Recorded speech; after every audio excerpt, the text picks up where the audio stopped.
Assalamualaikum warahmatullahi wabarakatuh. Shalom, salam sejahtera bagi kita semua. Om Swastiastu, Namo Buddhaya, dan salam kebajikan.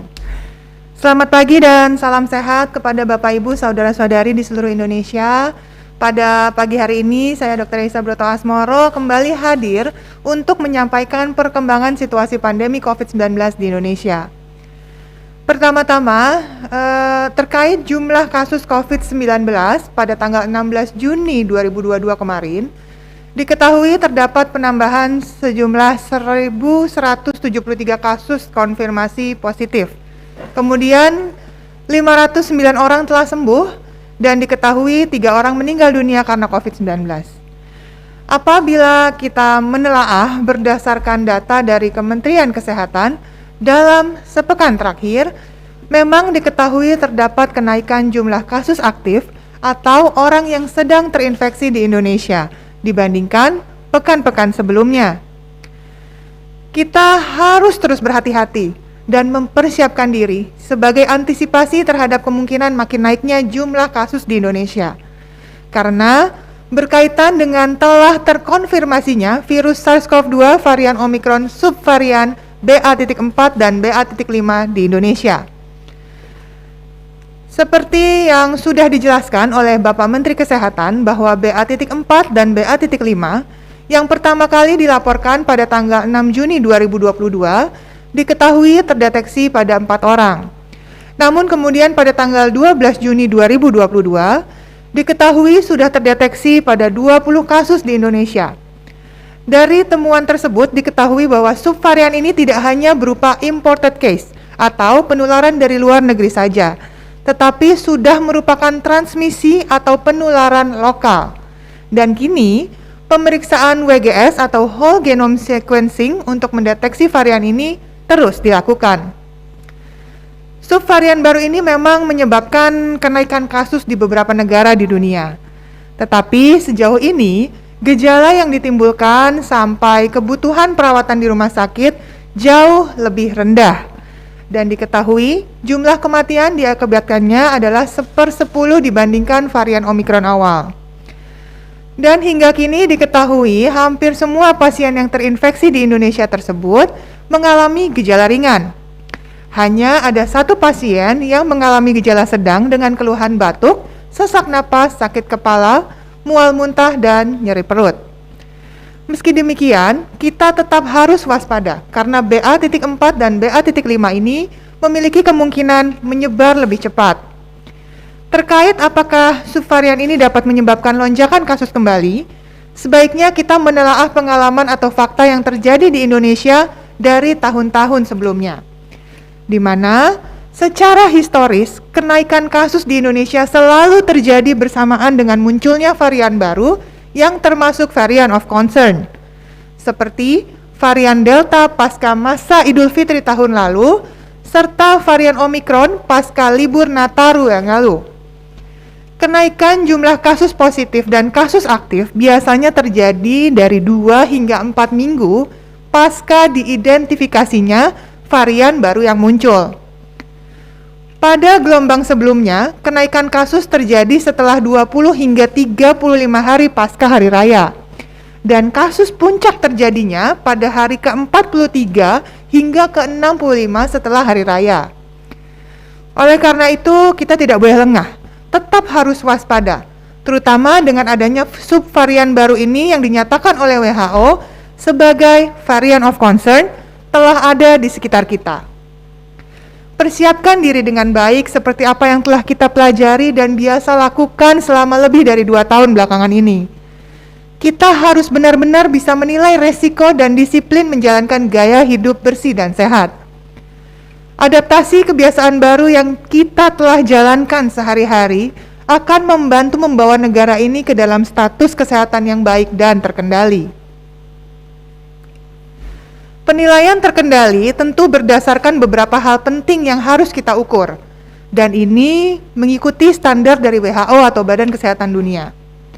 Salah satunya adalah penilaian transmisi komunitas atau penularan dalam masyarakat, di mana untuk level 1 adalah apabila terdapat kurang dari 20 kasus per 100.000 penduduk per minggunya. Kemudian untuk rawat inap, kurang dari 5 kasus per 100.000 penduduk per minggunya. Dan untuk kematian, kurang dari 1 per 100.000 penduduk per minggunya. Apabila kita melihat dari data Kementerian Kesehatan per 15 Juni 2022, maka situasi Indonesia masuk ke dalam level 1, di mana transmisi komunitas kasus di Indonesia masih rendah, yakni di angka 1,58 per 100.000 penduduk per minggu. Dengan rawat inap di rumah sakit dan kematian cenderung rendah. Pada tanggal 9 Juni 2022, positivity rate atau jumlah kasus positif juga masih rendah, yakni di angka 1,15%. Pada tanggal 12 Juni, kemudian, positivity rate masih di angka 1,62%. Kemudian kita melihat beberapa hari kemudian, yakni pada tanggal 15 Juni 2022. Memang ada sedikit kenaikan yang membuat positivity rate harian Indonesia menjadi 2,15%. Tetapi, artinya hingga saat ini Indonesia masih di bawah standar WHO di mana positivity rate sebaiknya di bawah 5%. Sehingga dapat disimpulkan, kondisi saat ini masih dinilai terkendali. Meski demikian, Bapak Ibu Saudara-saudari, dengan mempelajari sejarah dan fakta yang ada, maka kita harus meningkatkan kembali kewaspadaan dan persiapan diri dengan baik, termasuk dengan melakukan booster atau suntikan ketiga vaksin COVID-19. Booster menjadi hal utama yang kini sangatlah penting, terutama dengan adanya subvarian baru ini. Dengan tingginya imunitas atau kekebalan dalam tubuh kita dan masyarakat, maka diharapkan tidak terjadi lonjakan kasus yang tinggi kembali, dan angka kesakitan serta kefatalan dapat menurun. Tentunya Bapak Ibu Saudara-saudari harus melengkapi terlebih dahulu ya vaksin sebanyak 2 dosis, baru kemudian melakukan booster paling cepat 3 bulan setelahnya. Nah, puji syukur alhamdulillah Indonesia telah mencapai lebih dari 80,8% vaksinasi dosis lengkap dari total sasaran vaksinasi nasional sebanyak 208 juta orang. 71,62% yang telah vaksin lengkap dari target sasaran ditambah usia 6 tahun ke atas. Tetapi baru mencapai sekitar 62% untuk seluruh populasi di sekitar kita, di masyarakat Indonesia. Inilah yang harus kita kejar. Jangan sampai masih ada orang-orang tercinta kita yang tidak memiliki proteksi dari COVID-19 melalui vaksin. Ingat, jangan percaya hoax. Ini sudah tahun 2022. Sudah lebih dari 417 juta dosis vaksin yang disuntikan di seluruh Indonesia. Dan semuanya alhamdulillah aman. Bahkan sudah terbukti memberikan perlindungan dan menurunkan resiko keparahan penyakit. Maka, untuk menghadapi kenaikan kasus yang belakangan ini terjadi ya dan ke depannya, booster yang baru mencapai sekitar 48 juta orang hingga saat ini perlu segera ditingkatkan. Ingat, kita tidak bisa hanya sehat sendirian. Sehat itu untuk semua. No one is safe until everyone is safe. Mari tingkatkan kembali daya tahan tubuh kita, yakni antibodi yang kita dapatkan melalui booster vaksin COVID-19. Perlu dipahami bersama bahwa imunitas atau kekebalan dari vaksin tersebut tidak selamanya tinggi, karena setelah beberapa bulan kadar atau jumlah antibodi akan menurun, sehingga perlu disuntikan booster agar meningkat kembali dan memberikan proteksi yang optimal. Sampai tanggal 12 Juni 2022, Provinsi Bali merupakan provinsi satu-satunya di Indonesia yang telah mencapai lebih dari 60% capaian vaksinasi booster. Bahkan, 29 provinsi belum mencapai 30% vaksinasi booster bagi masyarakatnya. Mari saling bekerja sama. Kita bergotong royong kembali untuk meningkatkan capaian vaksinasi sebagai ikhtiar kita dalam menghadapi COVID-19, terutama dengan adanya subvarian of concern yang baru ini. Nah, Bapak Ibu Saudara-saudari, perihal protokol kesehatan tentunya sudah menjadi bagian dalam kehidupan kita sehari-hari. Kesehatan merupakan tanggung jawab pribadi, Tetapi dalam menghadapi situasi wabah, terutama pandemi, maka kesehatan merupakan tanggung jawab bersama. Untuk itu, bagi yang merasa tidak sehat, bahkan mungkin sekedar merasakan sakit tenggorokan atau keluhan batuk pilek atau gejala lainnya, sebaiknya menahan diri untuk beraktivitas di ruang publik. Lakukan pemeriksaan, kenakan masker dengan baik dan benar, terutama di dalam ruangan yang tertutup dengan ventilasi yang tidak baik. Kemudian pada kendaraan umum atau apabila berada dalam kerumunan. Karena kita harus belajar dari pengalaman bahwa dapat kita simpulkan bersama, mulai dari penggunaan masker yang baik dan benar, menjaga jarak, mencuci tangan dengan rutin, masih ingat 3M? Kemudian melakukan vaksinasi dan booster, serta berbagai upaya gaya hidup sehat dan protokol kesehatan lainnya, terbukti efektif dalam menekan penularan di tengah-tengah masyarakat. Harus kita pahami bersama pula bahwa pelonggaran penggunaan masker di ruang terbuka tidak serta-merta berarti kemudian bebas tidak menggunakan masker dalam berbagai situasi. Tidak berarti pula bahwa dilarang menggunakan masker. Anjuran untuk tetap menggunakan masker terutama bagi masyarakat yang termasuk golongan rentan seperti ibu hamil, lansia, dan yang memiliki penyakit komorbid, serta populasi yang belum dapat divaksinasi. Kemudian penggunaan masker tetap disarankan pula ketika kita beraktivitas di ruang tertutup. Ketika berinteraksi langsung dengan orang lain, terutama kepada orang-orang yang kita tidak tahu pasti kondisi kesehatannya. Ingat, masker tetap wajib digunakan apabila kita berada dalam ruangan tertutup dan transportasi publik. Bapak, Ibu, dan saudara-saudari, penggunaan masker ini tetap bermanfaat terutama ketika kita berada di tempat yang ramai atau di tengah kerumunan banyak orang, termasuk di pasar tradisional, tempat wisata, festival atau konser musik, pengunjung stadion sepak bola, dan lain sebagainya. Masker ini terbukti bermanfaat untuk melindungi kita semua dari penyebaran penyakit menular, tidak hanya COVID-19 tapi juga penyakit menular lainnya. Tentu perlu disadari bahwa status pandemi ini belum dicabut oleh WHO.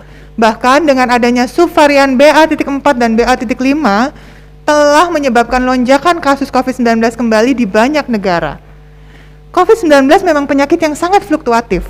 Oleh karena itu, kita semua harus terus menjalankan gaya hidup sehat, seperti mengatur pola makan dengan gizi seimbang, berolahraga dengan rutin dan teratur, tidur cukup di malam hari, dan lain sebagainya. Termasuk upaya-upaya untuk mencegah penyakit-penyakit komorbid, seperti hipertensi atau tekanan darah tinggi, diabetes mellitus atau kencing manis, penyakit jantung dan paru, penyakit kekentalan darah dan penyakit ginjal, dan lain sebagainya. Hal ini penting sekali agar kita semua terlindungi dari resiko buruk atau fatal kalau sampai terinfeksi COVID-19. Intinya, faktor resiko dapat dicegah lebih dini dengan menjalankan gaya hidup sehat. Sekali lagi ditekankan bahwa sama seperti selama ini dalam menghadapi puluhan bahkan ratusan penyakit infeksi yang ada di sekitar kita, tentunya tanggung jawab menjaga kesehatan terutama berasal dari diri sendiri. Kemudian dilanjutkan dengan kesadaran dari dalam diri kita untuk melindungi orang lain. Jadi, saling melindungi. Bapak, Ibu, saudara-saudari, meskipun prediksi telah dilakukan oleh Kementerian Kesehatan di mana puncak kenaikan kasus subvarian baru ini diperkirakan terjadi pada minggu ketiga atau minggu keempat di bulan Juli. Dengan jumlah kasus diperkirakan dapat mencapai 20.000 kasus baru per harinya. Namun, mari sikapi kenaikan kasus di Indonesia ini dengan kesiapsiagaan. Kita semua pernah melalui gelombang-gelombang COVID-19 sebelumnya. Kesiapan kita dalam menghadapi penyakit ini pun pasti sudah jauh berbeda dibandingkan tahun-tahun sebelumnya. Untuk itu, kenali dan pahamilah gejala-gejala penyakit COVID-19 varian Omikron ini. Lakukan deteksi dini, perketat protokol kesehatan kembali, dan mari upayakan 3M, 3T, dan vaksinasi yang masif. Semoga dengan upaya yang optimal, secara efektif dapat melandaikan kasus dan memutus rantai penularan virus ketika terjadi kenaikan kasus di Indonesia. Untuk itu, Saya menghimbau penggunaan aplikasi Peduli Lindungi yang terbukti efektif menekan penularan di tengah-tengah masyarakat tahun lalu. Bahkan telah menjadi aplikasi yang sangat diapresiasi oleh berbagai negara lain. Ini harus dioptimalkan kembali penggunaannya. Mari perketat kembali, jangan remehkan penggunaannya, jangan sampai lengah. Dan Bapak, Ibu, Saudara-saudari, para pengusaha, baik dari tempat rekreasi, mall, restoran, kafe, tempat bermain, perkantoran, sampai sekolah-sekolah, dan lain sebagainya. Mari perhatikan penjagaannya dengan baik. Ingat bahwa aplikasi tersebut sepanjang tahun 2021 hingga 2022 telah mencegah 3.733.067 orang dengan status merah dan 538.659 orang dengan status hitam atau yang sedang terinfeksi COVID-19 untuk melakukan perjalanan atau mengakses ruang publik yang tertutup. Artinya, aplikasi tersebut pun terbukti telah membantu untuk mencegah penularan dalam masyarakat yang lebih luas. Terutama kita akan memasuki masa-masa liburan sekolah anak. Selama ini kita sudah sangat berhati-hati ya dalam melaksanakan pembelajaran tatap muka di tengah-tengah pandemi. Maka kita tetap harus terus berhati-hati dalam menghabiskan masa liburan nanti bersama keluarga. Pastikan anak-anak siap dan mampu melaksanakan protokol kesehatan seperti menggunakan masker yang baik, mampu mencuci tangan dengan 7 langkah yang benar, menjaga jarak dan menghindari kerumunan.